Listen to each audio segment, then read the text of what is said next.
I'm going live. Hi, everyone. Good morning. And hopefully, everybody out there is having a better morning than I did this morning. It's one of the things I wanted to discuss. Is one of the things I struggle with the most is my mornings. I wake up in the morning, and every morning I feel this sort of. It's kind of embarrassing, but that's why I created the site, an impending doom of sorts, and um, you know,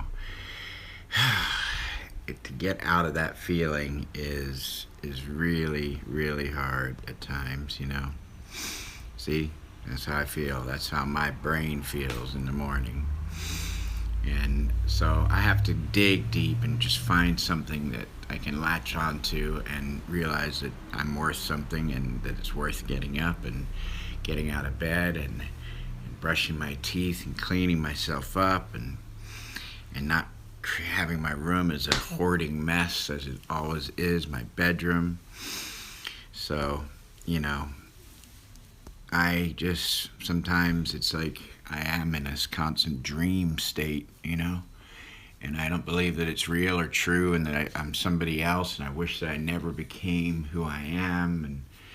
And it's hard, man. When you have manic depression, which I have, bipolar 1, 2, whatever you want to call it. I remember the first time, that's what I really want to talk about. The first time I felt different was when I was a little boy. I was probably about 4 years old. It was when my mom made Kathy Comes Home, which is a huge cult classic film that represented the first showing of poverty in England. And the big famous scene was they planned out, Ken Loach, the director, planned out me being taken away from my mom at the train station. They came down, whatever you want to call the people, the mental health patrol or squad. I don't even know the names of them anymore. They have so many different names, but came down and ripped me out of my mother's arms, and I was screaming. And I just remember, I thought it was all real. And I know that sounds really wild and crazy, but I did. And from getting that feeling, I don't know. I didn't feel that different after that, but I remember going to school again in a different country for a couple months, and I felt so alone and so by myself, and there'd be tons of kids around me, and I just felt like I couldn't move correctly or feel, get in with the games, or I wasn't even interested in any of it. I felt like I was just trapped in this constant bubble. Yeah, my effects of my brain, that's what I felt like. I felt like each part of my brain was one of these little bubbles. I could just pop it if I wanted to, but it's just like nobody noticed me, and I wanted to be noticed, but at that same point, I didn't, because I saw my mom struggling with the pain. Now, later on, to find out that my mom was severely mentally ill throughout her career. That's why she died at 49 years old. 48, and it was close to her birthday, but from cirrhosis of the liver, and I just remember the struggles that she went through at the end of her life. But anyways, back to that time. So there I am, as a normal kid, and I remember one of the first things that happened to me that was really bizarre. I used to lock myself in the bathroom and play war games with soldiers, like little toy soldiers, and I was the commander and all that, just like other kids. But I would lock myself in that bathroom for 3-4 hours, no drinking, not a word. And I get in the bathtub, and sometimes I would even, this is kind of embarrassing. When I found out later, there's an actual term for it, which I don't know. I have to ask my father, the psychiatrist. But I would poop myself in the bathtub and use the poop as, I know this is gross, but this is the real, man.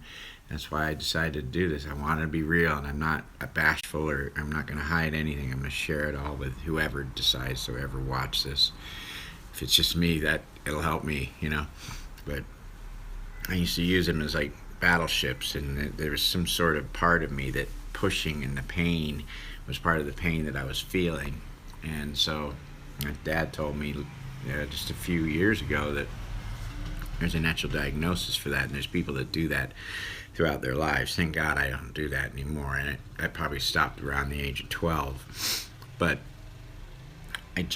my childhood, I know when we have mental illness, some people get it post-traumatic mental illness, and it's totally valid. But I believe that people that have mental illness in severe categories, most of them are born with it, or a traumatic issue or some situation comes up, and then they're diagnosed, and they live their whole lives in this hiding and two-sided kind of life. And I don't know, it's really, really difficult, sometimes. But the upside of the coin is that we have such a great assets at our hands now, like the internet and doing stuff like this, and YouTube, Facebook, and even Snapchat, believe it or not, and you can post things, and there's so many people out there that will relate to you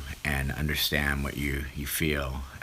And so I just wanted to kind of check in on that. I plan on really building this site up because I talk about it. I have little things in the past I've done, and I haven't followed up with it. But again, that's my mental illness, And this has nothing to do with my career and my music career and how great things are fucking going in my life right now. And drumming like a maniac. I mean, everything couldn't be any better for me, The only thing is I'm still single, but I think that in due time that will come too. That's not a priority to me. I need to find out who I want to be in a relationship anyways, what can I offer to someone else, So, again, if anyone ever does watch this, I hope you get something out of it. And if you'd like to ever hit me up, just leave me a message. I'll get back to you, or post something, because it's what it takes is sites like this and people like us sharing with each other.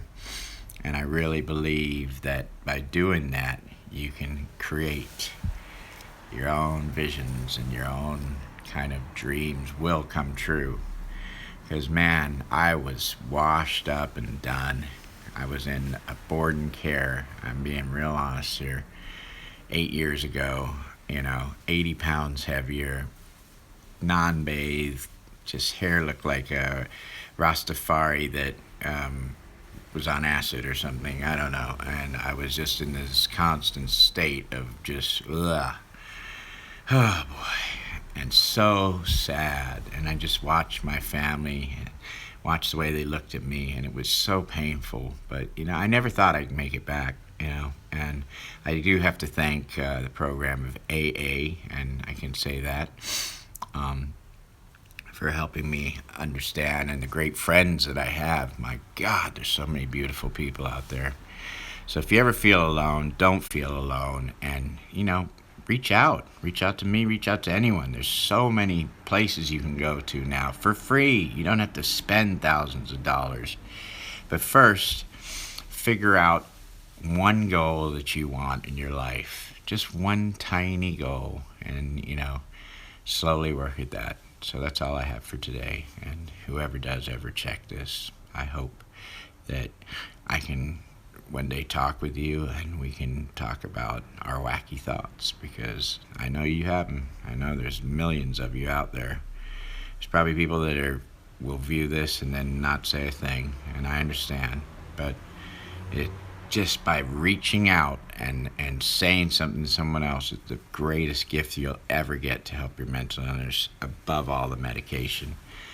Thank you. Have a wonderful weekend. And I love anyone that has mental illness and suffers from addiction, alcoholism, any of that, autism, you name it all.